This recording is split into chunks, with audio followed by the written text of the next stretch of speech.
Friend, जैसे कि आज हम बात करेंगे टेम्परामेंट एंड कॉन्स्टिट्यूशन के बारे में कि इंसान की प्रकृति या रोगी की प्रकृति का हमें पता होना चाहिए कि उसको क्या हमें औषधि देनी है, क्या उसको परहेज कराने हैं, क्या चीजें उसको खानी है और क्या चीजें नहीं खानी है। ये चीजें आप पेशेंट को बताने से पहले खुद आपको भी पता होनी चाहिए कि इसका टेम्परामेंट क्या है। अगर आपको टेम्परामेंट पता होगा तो आप उसके हिसाब से ही डायग्नोसिस कर पाएंगे और उसके हिसाब से ही मेडिसिन सिलेक्शन होगा।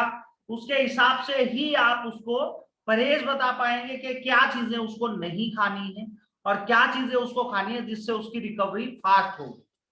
तो फ्रेंड्स, टेम्परामेंट डिपेंड करता है इलेक्ट्रो चिकित्सा प्रणाली पे। दो चीजों पे फोकस किया जाता है, ब्लड एंड लिम्फ।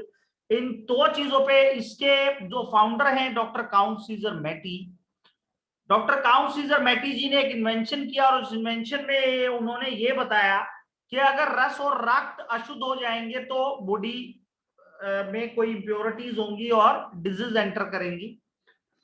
तो उसके बेस पे बहुत सी चीजें हैं, स्थान, काल, ऋतु, समय और खान पान और रहन सहन, ये चीजें भी मायने रखती हैं कि पेशेंट किस इन्वायरमेंट में रहता है, उसका डाइट शेड्यूल क्या है, क्या खाता है, किस टाइम पे खाता है, कितना खाता है। ये चीजें भी बहुत ज्यादा मायने रखती हैं। और 5 टेम्परामेंट्स के बारे में बताया गया है। पहला टेम्परामेंट है लिम्फेटिक,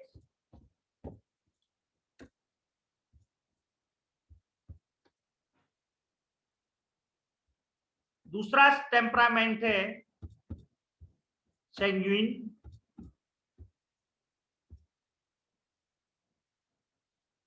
तीसरा टेम्परामेंट है मिक्स्ड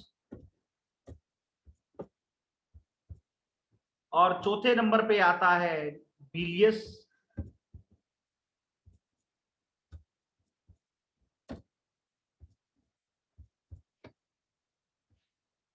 और 5वें नंबर पे आता है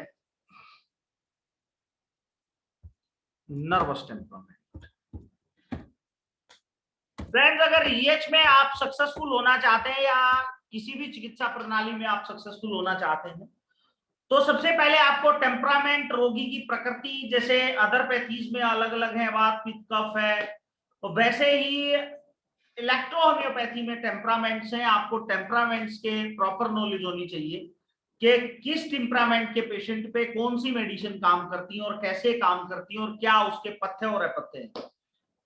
तो फ्रेंड्स, सबसे पहला टेम्परामेंट है लिम्फेटिक टेम्परामेंट, जिसको रस प्रकृति कहा जाता है।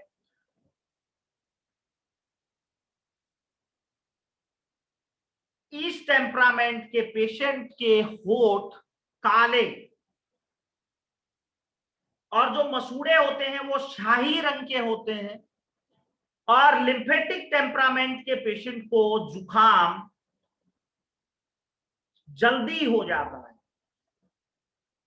लिम्फेटिक टेम्परामेंट के पेशेंट को उदर विकार यानी कि स्टमक से रिलेटेड, डाइजेस्टिव सिस्टम से रिलेटेड डिजीज मिलेंगी। ग्लैंडुलर स्वेलिंग या कॉन्स्टिपेशन ज्यादा मिलेगी आपको लिम्फेटिक टेम्परामेंट के पेशेंट।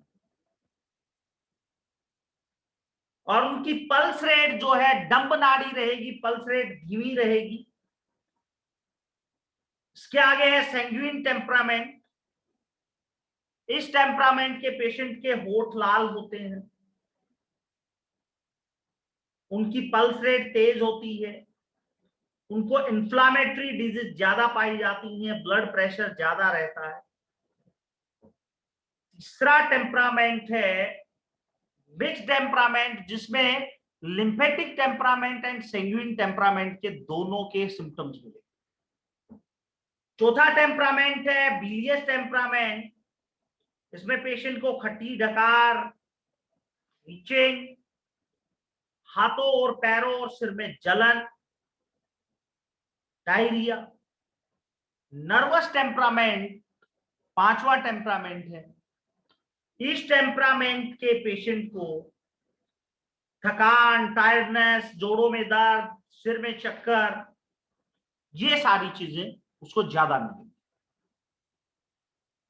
तो फ्रेंड्स इनके बारे में हम डिटेल से जो बात करेंगे कि लिम्फेटिक टेम्परामेंट क्या है, कौन सी डिजीज आती हैं, सैंग्यूइन टेम्परामेंट क्या है, कौन सी डिजीज आती हैं, इसमें पेशेंट का क्या डाइट चार्ट रहेगा, लिम्फेटिक टेम्परामेंट के पेशेंट के हाव भाव स्वभाव, उसका बॉडी स्ट्रक्चर कैसा रहेगा, वो क्या फील करेगी उसकी बॉडी, क्लाइमेट चेंजेस पे क्या होंगे, सैंग्यूइन टेम्परामेंट के साथ क्या होगा, मिक्स टेम्परामेंट वाले के साथ क्या होगा, और बिलियस टेम्परामेंट वाले के साथ क्या होगा, और नर्वस टेम्परामेंट वाले के साथ क्या होगा।